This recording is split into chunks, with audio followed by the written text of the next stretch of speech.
Alright, the story starts off and oh, shawty already panicking about old boy to wake up. Then we cut to her getting sliced up in the dark. The scene changes to a young boy named Yukiteru, aka Yuki Amano, a loner who spends his time writing in his cell phone diary, going home from school and up to his room to talk to his imaginary friend, Deus Ex Machina, god of space and time. That's when we find out the god is planning an interesting game, with Yuki not paying it no mind. Then we see a random girl gets killed in a dark alley. One morning, Yuki finds his diary entry for the day has been filled in already. Odd. The events portrayed in the diary start coming true. Deus reveals he's an actual god, warns Yuki that if he loses his diary, that he will die. Yuki later uses his diary to his advantage by evading bullies and cheating on a test. But later that day, Yuki sees a dead end in his phone. He's going to die from a serial killer. After that, he is approached by a girl named Yuno Gasai, who also possesses a future diary cell phone. Instead of staying still, he gets scared and runs away from Yuno, but she chases him. And until he gets inside a nearby building, which is under construction, Yuki quickly enters an elevator, clicking the 14th button. Before the elevator could go up, Yuno enters the door. Bro was confused about what's happening and was pinned by Yuno in the elevator wall and kisses him. That's when he finds out she's a stalker, as her future diary is about him. She then changes the floor they were supposed to stop, changing it to stop at the top floor. Reaching the roof, Yuno formed a plan, helping him evade the serial killer and third diary owner. Yuno distracts him as Yuki throws a dart at the killer's phone, which causes him to vanish into a vortex. Afterwards, Deus explains the rules of the survival game to Yuki and the remaining diary owners, in which they must try to kill each other in order to win the right to succeed him. This is insanity. There's just no other word for it. Don't worry, Yuki. It'll be okay. Yuno's here to protect you. I'll do whatever it takes to keep you safe. Nah, she was spamming his phone too. At school, Yuki wants to talk to Yuno about what happened the day before, but she says she has to go to gym first and will make time for him later. Then, ninth, named Minane Ryu, comes into the classroom and asks Yuki about the whereabouts of Hiyama, the third diary owner. Your own teacher is wicked work. Yuki responds to this shocked and grabs his diary to check his changed future, confirming Minane's suspicion about Yuki being first. Meanwhile, Yuno was changing in the girls' changing room for gym, saw her diary change its future, then comes in time by swinging on Minane, trying to hit her with a fire extinguisher. She evades her attack and escapes by jumping through the window, blowing that shit up. Holy. She's not gonna get you, because I'm gonna get her. I've got your back. That's what I do. You know, I need you to get me through this. Hey, for you, sweetheart, anything. Nine reveals she has planted bombs and claymores all over the school and takes everyone hostage, detonating bombs everywhere in the building in an attempt to kill Yuki. They are constantly on the run evading the bombs with the help of Yuki's random diary, but then Yuki is caught partly in one blast. Thankfully, he got Yuno. Then we get a glimpse of a police chief being a diary user as well, finding out Ninth has a bomb ready to go off once her heart stops. Oh nah. Ninth even got the students securing him for their freedom. That's when Yuno decides to lock in, as well as Fourth having the case diary, pulls up shooting at her to get her attention. Minane then demands that Fourth kills Yuki and then himself, or she would detonate all the remaining bombs. Fourth aims at Yuki's head apologizing, but Yuno jumps through the window and attacks Ninth, to which Fourth reacts and says to Yuki he should run and get his diary back. Yuno directs him through the minefield while Fourth is shooting Minane to prevent her from detonating mines manually. Then, thanks to the students, Yuki attacks Minane with a dart to destroy her diary. She dodges for it to hit her eye instead. Then she decides to get the hell out of there with a motorcycle as she holds the escape diary. Later, Fourth decides all three of them to form an alliance, and they do. Later, while their school is closed down, their goal is to find the other diary users in the meantime while also luring out Ninth. The way they decide to do that is having Yuki and Yuno go out on a date. A date with your stalker. Who would have thought? What in the hell is wrong with you? Spending that time with her, he started seeing her being a normal girl. They went to the pool park and... Bad news, my love. Huh? My suit's kinda floated away. On the Ferris wheel, Yuki asks Yuno why she is following him around all the time. Yuno retorts by asking why Yuki avoided the planetarium, noting how he wanted to go stargazing. Yuki accuses Yuno of reading his diary, but Yuno leaps up and explains he told her, which we see a flashback of that being the case, and she kisses him on the forehead. That night, Yuki and Yuno buy an umbrella when it starts raining and walk home. Meanwhile, Minane hides out from the police. A mysterious man, Yomoto Hirasaka, appears and takes her to his log cabin. He gives Minane some medicine, but he actually drugged her. She collapses, Yomoto snapping his finger and reveals her diary is a piece of wood, explaining she was hypnotized. Yomoto himself is revealed to be wearing a mask and a spandex suit. Unable to move, Minane can only watch as Yomoto questions her about Yuki as he pulls out her punctured eye. What the fuck? Yuki and Yuno arrive outside Yuno's house. She invites him in and finds the power is out and the only food available is an apple, which Yuno goes to peel. Totally not weird. He goes to find the bathroom but finds a sealed off room covered in tape. Curious about how much he can alter the future, Yuki goes to open the door, which will change events for everyone, as he saw dead bodies in the room. Why'd you do it? We were good, right? You just couldn't stand not to look. He runs home shook as fuck, but... Good night, sweetie. See you in your dreams. He would try to tell the police, but the next day, Kurisu comes and picks him up. When I was over there, Oh, come on. Gentlemen aren't supposed to kiss and tell. People will think I'm loose. He takes the two teenagers to the Omikata temple, where Minane is suspected to be held after her abduction. There, head priestess Tsubaki agrees to see them and reveals herself to be the sixth diary owner. She informs them that her clairvoyance diary records the future observations of her followers and has a dead end set for her. She proposes a deal. In exchange for Yuki protecting her, she will turn Minane over to Kurisu. Despite Yuno being against the idea, Yuki is pressured to agree. In the evening, Tsubaki advises the boy not to get too attached to Yuno. Suddenly, her futon erupts into flames and followers rush into the room. As if under a trance, they pour fuel on the flames and hack at each other with axes. Yuno requests Yuki to leave Tsubaki behind, but Yuki recounts the nightmare scene in her house and brushes off her pleas for them to leave. He breaks into Tsubaki's living quarters to rescue her, just as the sprinkler system is repaired by Kurisu. That's when Sixth realizes her followers have been mass hypnotized. Somewhere below the temple, Yomoto dons his red eyeball mask and suits up. That's when Yuno correctly guesses that the mangled followers around them are only playing dead, and finishes the job with an axe. Covered in blood, she smilingly offers Yuki a choice. Follow her and live, or stay with Tsubaki and die. Then we cut to Tsubaki's sad childhood about her parents dying in a car accident, and the second in command then convinces her followers to R-word her, becoming a sex slave. What type of, ooh, I'm mad. In the present, Yuki then takes Tsubaki along with him, and Yuno in their escape from the temple. Kurisu calls him back up and searches for Minane. Yomoto listens to his justice diary, hearing the future change on his voice recorder. 12 arms himself with an explosive and lets Minane go free. The teenagers notice that the hypnotism has worn off the cultists, and Tsubaki suggests they take down the intruder, with Yuno still intent on killing Tsubaki. That's when Kurisu apprehends and interrogates her, notifying Yuki of 12's blindness, and he has explosives. 12 then makes a dramatic entrance with 4 decoys, and corners 1st, 2nd, and 6th, announcing his goal to defeat Tsubaki. He advises Yuki to leave, but he hesitates. 12th starts to attack, and Yuno defeats him by using a strat to find out which one is blind, killing him. She collapses, and that's when Tsubaki sheds her sympathetic act and proceeds to capture Yuki and Yuno, then starts yapping that she lost her virtue long ago and taunts Yuno by kissing Yuki in front of her. It was all she wrote. Yuno starts crashing out and cuts her hand off. Don't touch her, man. Yuno tells Yuki to escape, and she gets captured and used as bait to draw Yuki back, and planning to subject her to the torture she herself underwent. Oh lord. Yuki finds 6 old red ball, and by throwing the ball over Tsubaki's followers, Yuki alters their observations in Tsubaki's diary and takes the opportunity to nail the scroll with a dart, causing her to pass away. Yuki and Yuno share a kiss in the back of the police van. Kurisu cuts a deal with Minane and lets her go free on unrevealed conditions. Later on, we see Yuno breaking into Yuki's house.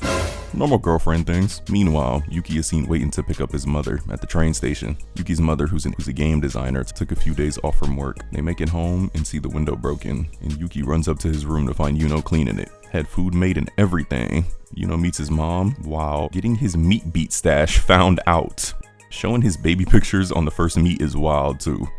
His mom lets him know she's back on paid leave due to the incident that happened with the cult, and one of her co-workers died there and now has to look after their child. They sleep in the same room, no moves being made by the way. Then we find out Yuno dead ass would have killed his mom if she wasn't understanding. Oh hell nah. The next morning, they meet the boy named Risuke Hojo. He makes something for Yuno and trips into her with scissors. Luckily she had a pillow. That's when we find out Yuno Gasai. This one's gonna be a bitch. He was for real trying to kill them, using his hypervision diary to reconsider his options since he only has 3 entries a day. Bro tried killing them with the salad he made. Little psychotic ass. He moves on to another plan and dismantles the wire system of the washing machine. He also mixes water in the bathtub with salt to increase the conductivity and create a powerful lethal trap, really trying to electrocute his shawty. Luckily, Yuki was able to thwart his plan. Meanwhile, Minane receives a message from Kurisu implying the child being at Yuki's crib to be the 5th diary user. She's certain that Yuki will be reluctant to kill a child, which was true, while Yuno would much rather kill Risuke to get the madness over with, much to Yuki's reluctance. Yuno eventually chases the little nigga around the house. Sounds like World War III down there. And knocks out Yuki's mom in the process. After patching her up and letting her recover, Yuno accepts Yuki's plan. She goes to meditate on the kitchen table to find the diary, and at that very moment, the doorbell rings. Risuke appears at the door to take the package, however Yuki runs in to steal it.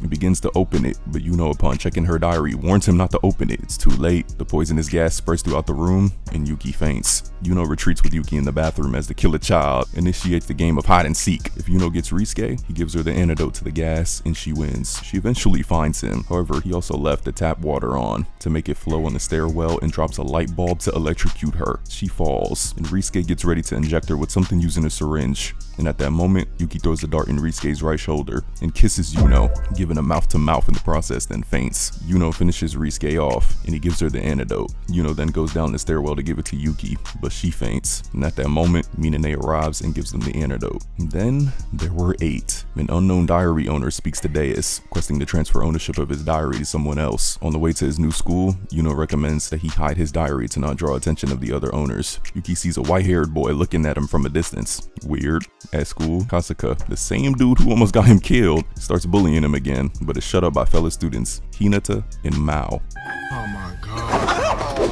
Hell no, man. What the fuck, man?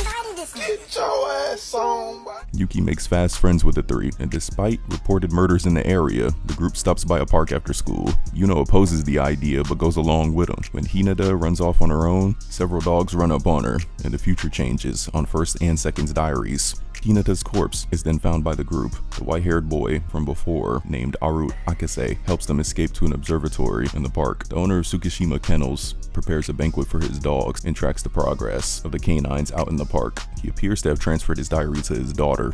Like, she looks a little familiar. Akase reveals to have been observing Yuki's involvement in recent events. The dogs heighten their assault, and with no other choice, Yuki uses his diary to aid the group in keeping them out. After the dogs seemingly give up, Mao holds a knife to Yuki's throat and relieves him of his diary. Hinata appears, having faked her death, and reveals herself as a diary owner. She says she has no business with 1st or 2nd, and it was only after Akase's diary. What the fuck? In a flashback, Tsukishima tells his daughter Hinata that he's responsible for the recent murders. He explains his role in the survival game, claiming that he wants to succeed, Deus Ex Machina, and bring his family back together. To do so, he needs her help. Because Akase has been spying on him, Tsukishima suspects he is a rival diary user. That's when she takes it upon herself to eliminate him. He proposes a simple game in exchange for his diary, tossing a coin, and guess which hand caught it. Hinata agrees and guesses wrong, and she releases Yuki. Yuno notices Akase's diary did not buzz with static when the future changed, and tackles him. Looking at his empty cell phone notes, he is not a diary user, and has been winning the games on sheer luck. Yuno was about to still kill his ass, but nah. Hinata agrees to one final game in exchange for Yuki's diary, and first requests that they stay friends if Akase wins. Akase guesses Hinata's hand correctly while Yuki is distracted by Yuno and knocks him unconscious. This is so Akase can take advantage of his diary's weakness, that Yuki's perceptions alter its entries.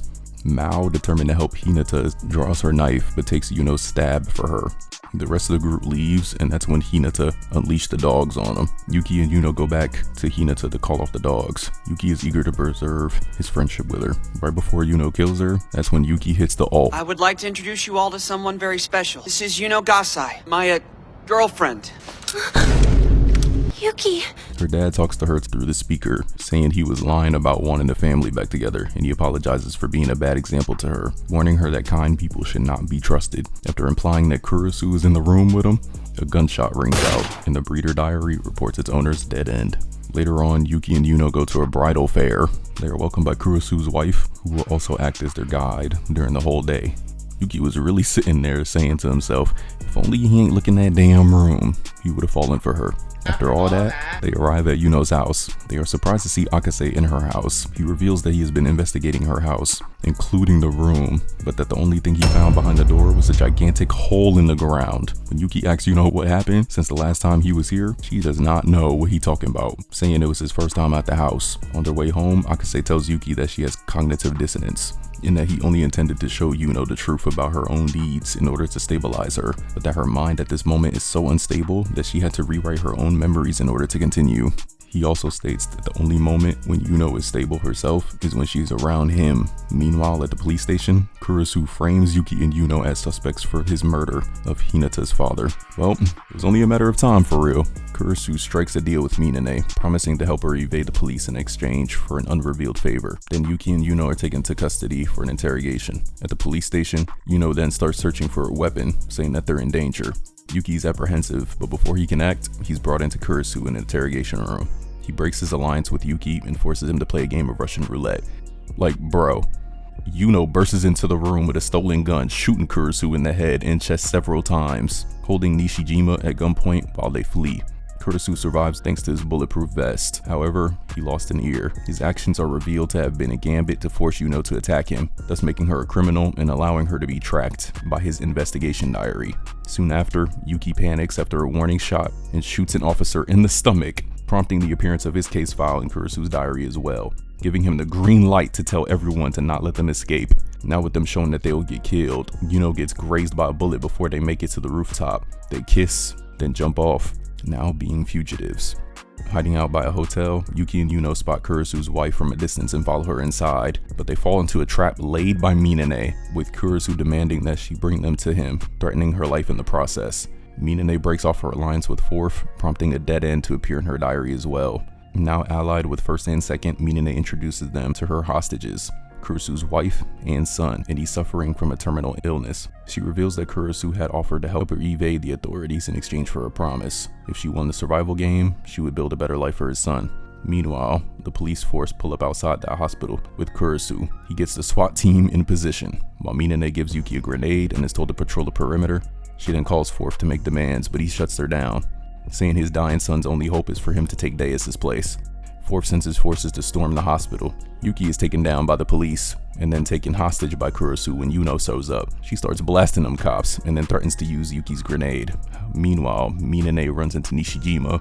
Fourth releases him, and wanting to pay Yuki back for being the light of her life, she pulls the pin, intent on taking Kurisu down with her. Luckily, it only incapacitates. Nishijima cuffs himself to Minane as the bomb she set in the ward explodes, and she takes off running with Nishijima.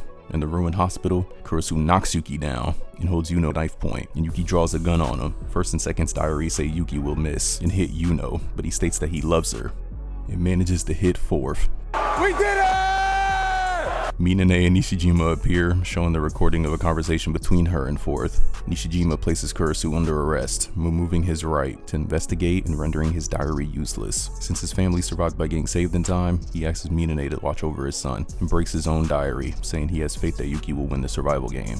In the following days, Ninth escapes police custody. Classic. Nishijima clears First and Second's names, and the two teenagers go on a stargazing trip together.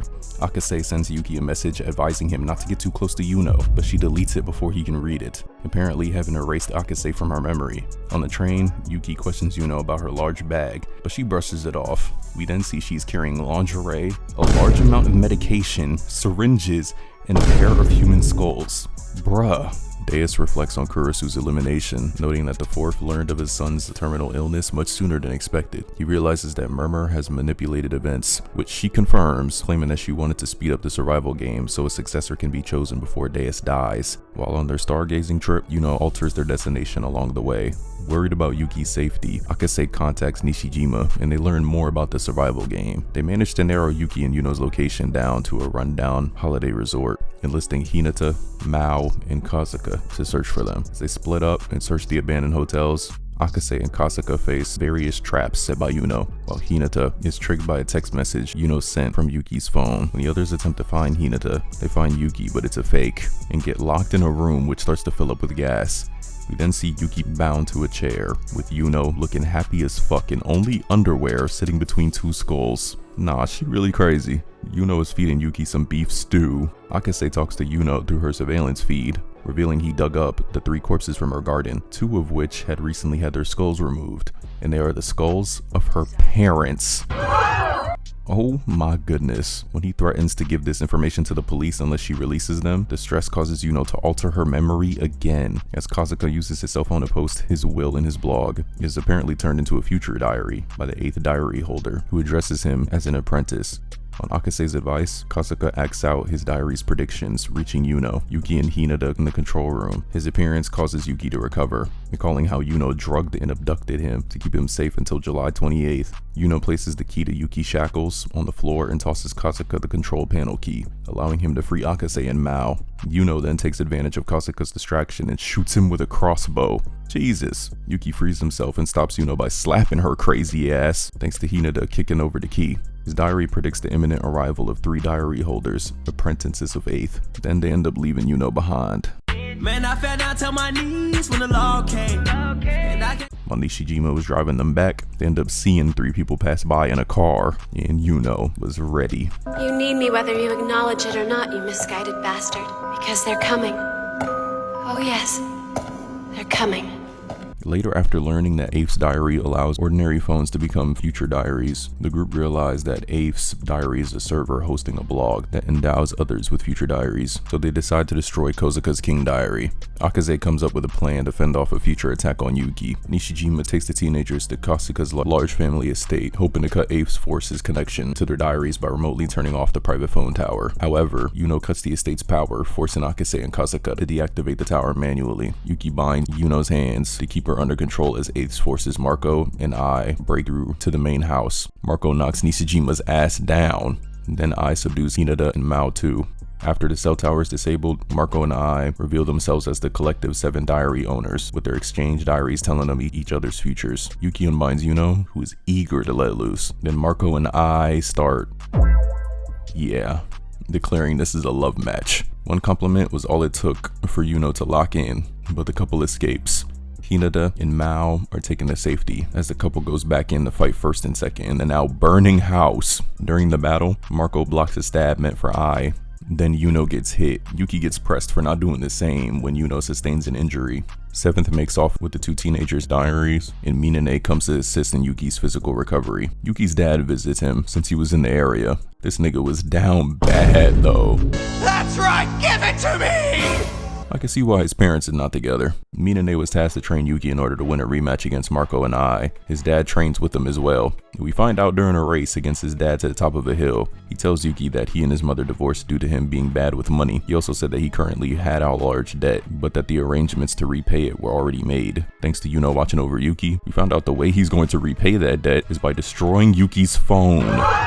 Of course, realizing he's working with 11th, that's when Marco calls Yuno to keep her hands off his dad.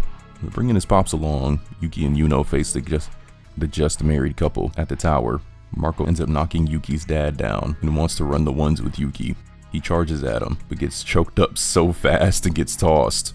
That's when his dad breaks his phone, but he doesn't die, and Yuno attacks Ai, grabbing the flowers with their real phones tucked away in them. Shortly after, the tower starts to collapse. Then we see Ai's sad ass past, with her mom literally abandoning her. Then that's when she meets Marco and is taken back to 8th's orphanage. Seeing them grow up together and being in the same school and even plan to marry at the tower they met, it was cute or whatever. But sadly, things took a dark turn. She ended up falling for a prank by her classmates and was R-worded. And Marco was too late. He ended up killing one of them. Valid crash out, and later on, I stopped him from ending it all, and they promised to never leave each other's side.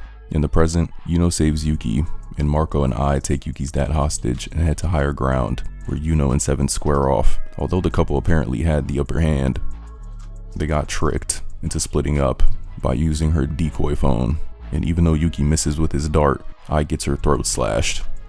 His dad, Kuro, escapes the falling tower with a parachute, but his ex-wife Rhea was notified of the situation by the police, sees him, and starts crashing out for leaving Yuki. With a knife in hand, growing agitated at her demands, they go off screen. Oh lord.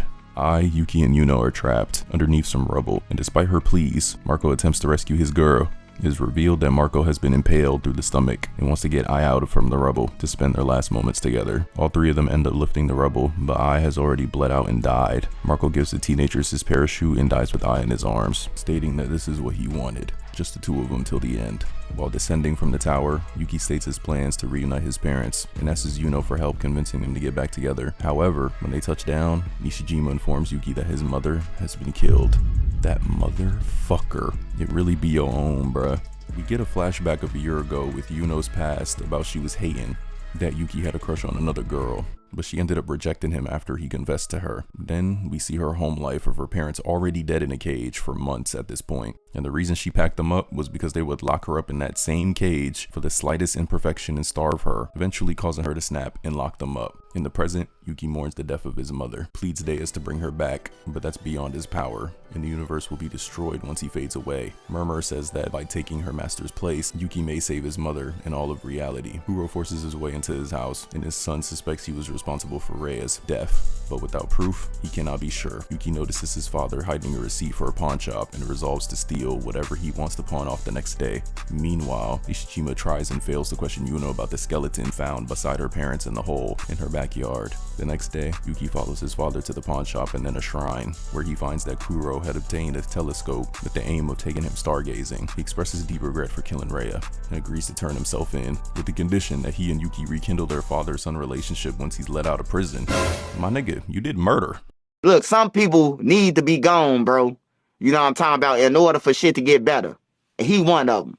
Yuki forgives him, somehow, and agrees with the idea. Shortly after, one of the 11th diary owner's men stabs and kills Kuro.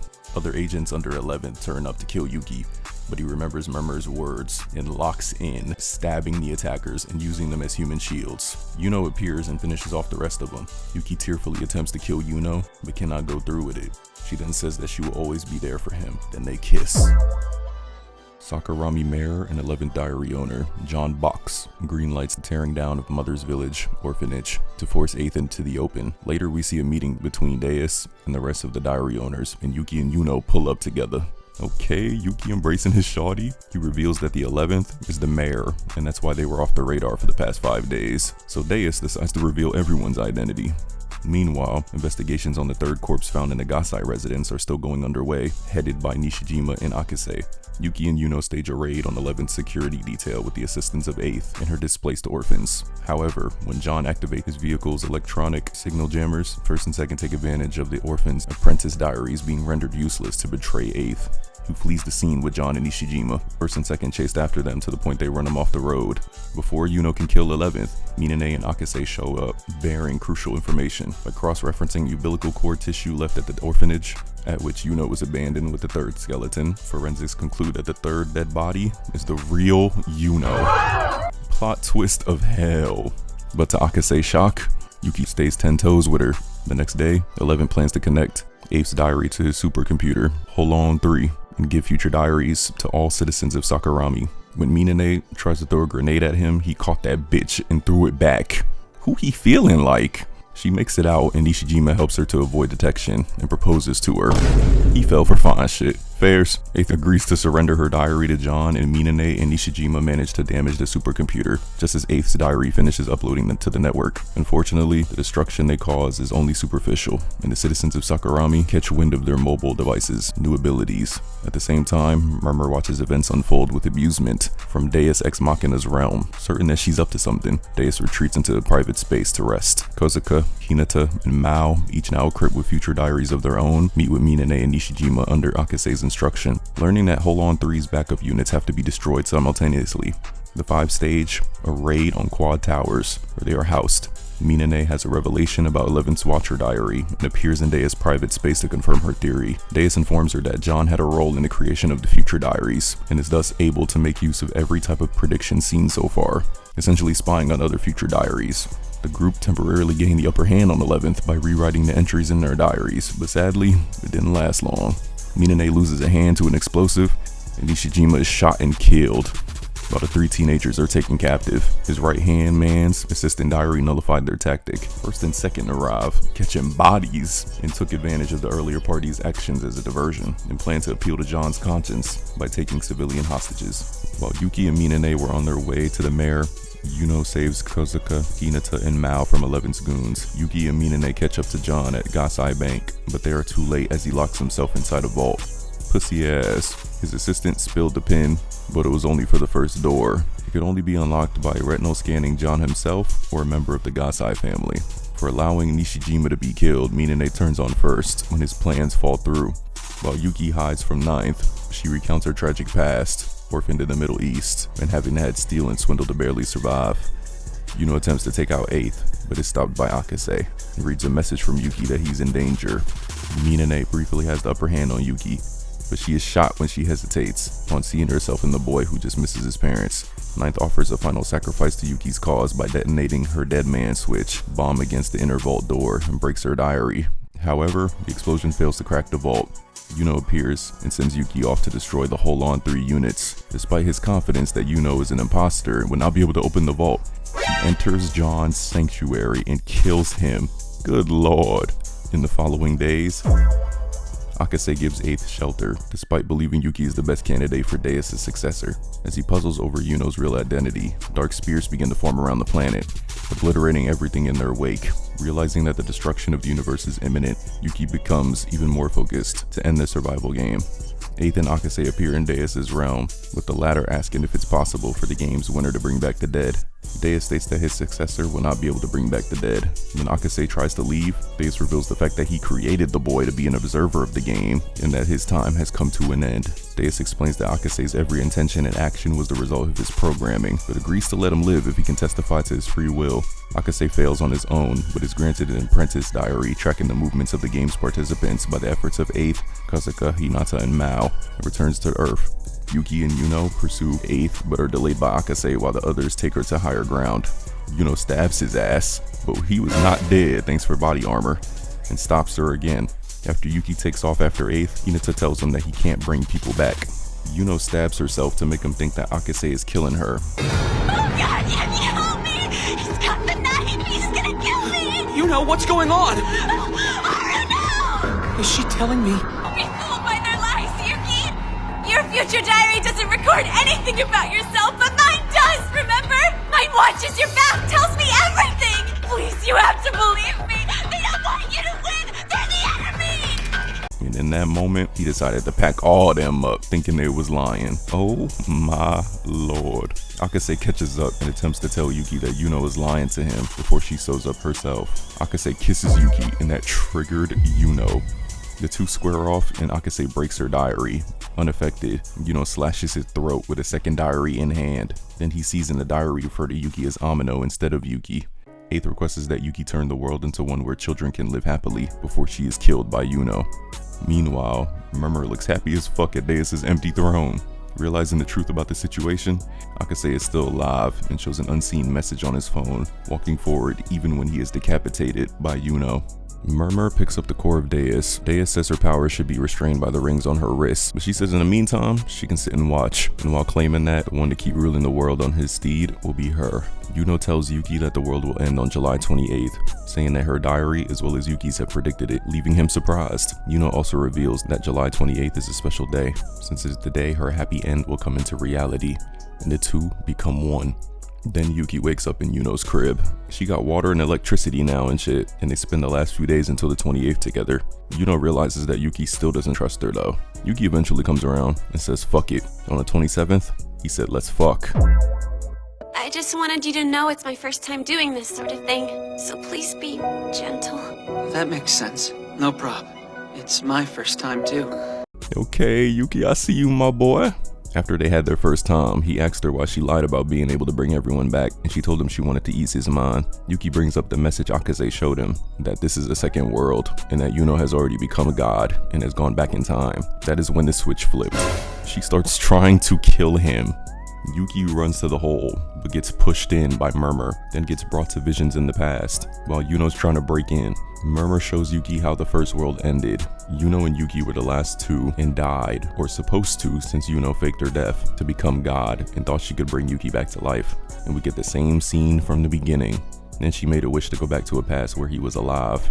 Then we see her kill her past self. Holy! Realizing he had real feelings for her, he then gets sent back to the present. Now we made it to the end of the line. Yuki tries asking her about why she wants him dead, but then she asks him why did he say they should die together, that he didn't want to become God if it meant he had to kill her. Yuno respects his decision, so she doesn't mind him dying and will gladly become God again to run it back a third time. Bruh. While Yuki was falling, Murmur was about to make Yuno God again, until Yuki is still alive and tries to come back to her saying that he will save her. He starts to fall off, but then Minane saves him. Murmur was like, oh hell nah, and tries to kill her. She dodges, and Murmur decides to take Yuno with her and leave. The two go after them but crash into a building. Minane then explains that right when her bomb went off, Deus grabbed her to talk about Murmur, then gave some of his powers to her, telling her that Murmur has been rigging the game in Yuno's favor for too long. Realizing that it's not the same Murmur, but a Murmur to serve Yuno from a different timeline. Yuki then gets an update on his diary that Yuno's gonna kill the third Yuno, realizing they went back in time to July 28th, 2 years ago. Minane and Yuki make it to Yuno's house. Yuki tries to call an ambulance so he can change the future of this world, and then Yuno shows up. She shows him his parents, and that's when Minane takes him and the third Yuno away to escape in time. The ambulance Yuki called gets there, and so does Yuno's dad. He was actually worried about her, and what does she do? Stabs this nigga. It took Murmur to stop her from making it worse. Yuki goes inside their school, and Yuno arrives, trying to kill him still, but still is able to hold his own, even though it's a 2v1. Meanwhile, Minane calls Kurisu to give him a heads up about his son's pending heart condition. Yuki tries to get close to Yuno, but she throws a knife at him, grazing him. Minane comes in and stops Murmur, while Yuki tackles Yuno and pins her down. Sadly, she sent a spear at his ass and crushes him.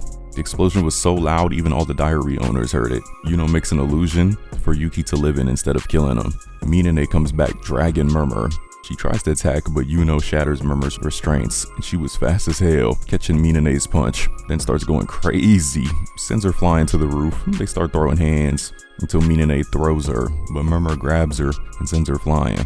While Yuki was in that illusion, they were still boxing, and Minane lost her arm. It was GG's. Murmur got Minane's arm in her mouth, while Yuno drops her, getting ready to kill the third Yuno. Murmur heals her dad in this world, and Yuno starts telling herself what will happen in the future, but she starts getting talk no jutsu'd, to the point that the reality starts changing for every future diary user, making the survival game about to not even exist. Yuno's parents make it to her third self, and Kurisu holds her at gunpoint. As she goes in to attack her third self, Murmur's second incarnation stops the bullet, and Yuki breaks out of his illusion to save her. The second incarnation then subdues the first. Yuki tells her to stab him, but she decides to stab herself. While she's dying, they kiss one last time. Then he gets taken back to his world to be God. Back in the third world, Minane is still a terrorist on the run, but her first world self got 2 kids with Nishijima. We see Kurisu with his family as well as all the other former diary users living a normal life. Even Yuno herself with her parents not abusing her anymore. Then she sees Yuki with his crush that he had, dating and shit, and oh lord, not her shaking. Then we see Yuki bored out of his mind, ruling over 10,000 years now. Then Yuki's diary suddenly changes and gets a new entry with Yuno coming to see him. The anime didn't show like how the manga does, but fuck it. They both are shown creating a new world together. And with that, that's the end. Holy peak. But for now, I'm out.